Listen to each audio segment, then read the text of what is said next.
मुगल बादशाह शाहजहां के पास एक तुर्क गुलाम था। वो बादशाह को पानी पिलाने पर तैनात था। सारा दिन प्याला और सुराही उठाकर तख्त के पास खड़ा रहता था। बादशाह उसकी तरफ देखता था तो वो फौरन प्याला भरकर पेश कर देता था।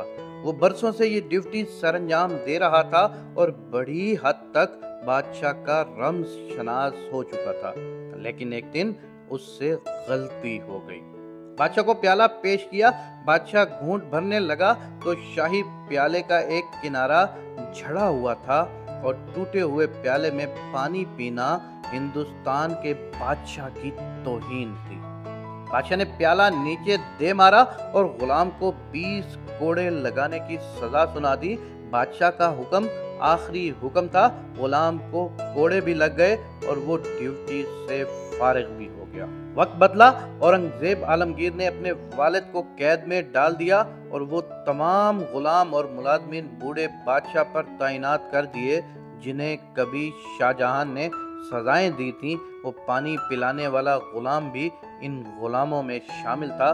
बादशाह को कैद में प्यास महसूस हुई, पानी मांगा, गुलाम आया और प्याला बादशाह के हाथ में पकड़ा दिया। बादशाह ने प्याले को गौर से देखा।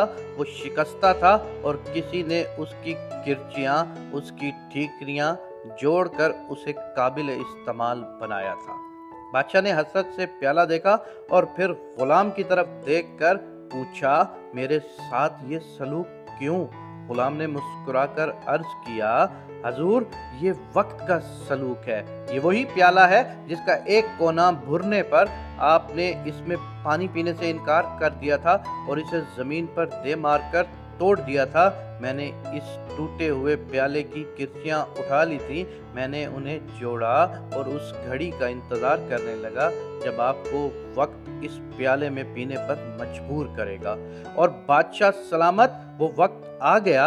शाहजहां की आंखों में आंसू आ गए। ये आंसू अगर ना भी आते तो भी बादशाह ने बाकी जिंदगी पानी इसे टूटे हुए प्याले में पीना था। क्यों? क्योंकि ये दुनिया एक वादी है और इस वादी में हर शख्स को अपनी अना, अपने तकब्बुर और अपनी हमाकतों की बाज़गश्त बहरहाल सुनना पड़ती है। मैं आज अपने देखने वाले और सुनने वालों के साथ ये दुआ करता हूँ कि मेरे पाक परवरदिगार हमें अना, तकब्बुर और हमाकतों से बचा। मैं अपने अल्लाह से एक बार फिर दुआ करता हूँ कि हम सबको क़यामत के अज़ाब से महफूज फरमा।